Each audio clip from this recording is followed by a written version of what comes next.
1 cup पोहे घेतले, त्याला 2 मिनिटं भिजत ठेवलं पाण्यामध्ये. त्याच्यातलं पाणी सगळं निथळून घेतल्यानंतर त्याला 2 बटाटे घातले त्याच्यामध्ये किसून. बारीक किसणीने किसले, तुम्ही मॅशसुद्धा करू शकता. त्याच्यानंतर त्याच्यामध्ये सगळे पावडर मसाले घातले. हळद, गरम मसाला, धनेपूड, जिरेपूड आणि थोडंसं मीठ, चाट मसाला.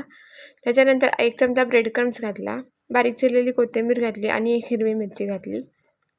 कणकेसारखा गोळा तयार करून घेतला. त्याच्यानंतर अशा गोल पद्धतीने त्याच्या टिक्क्या करून घेतल्या आहेत.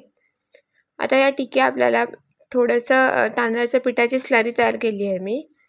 त्याच्यामध्ये घोळवून झाल्यानंतर ब्रेड क्रम्समध्ये घोळायचे आणि नंतर आपल्याला डीप फ्राय करायचे आहेत. तुम्हाला जर शॅलो फ्राय करायचे असेल तुम्ही ते सुद्धा करू शकता. व्यवस्थित फ्राय झाल्यानंतर ह्याचा खूप छान आणि मस्त नाश्ता होतो हा. एकदा नक्की ट्राय करून बघा. व्हिडिओ आवडल्यास लाईक, शेअर आणि सबस्क्राईब करायला विसरू नका. रेसिपी कशी वाटली हे नक्की कमेंट करून सांगा. धन्यवाद. या पद्धतीने आपले पोहा कटलेट तयार झाले आहेत.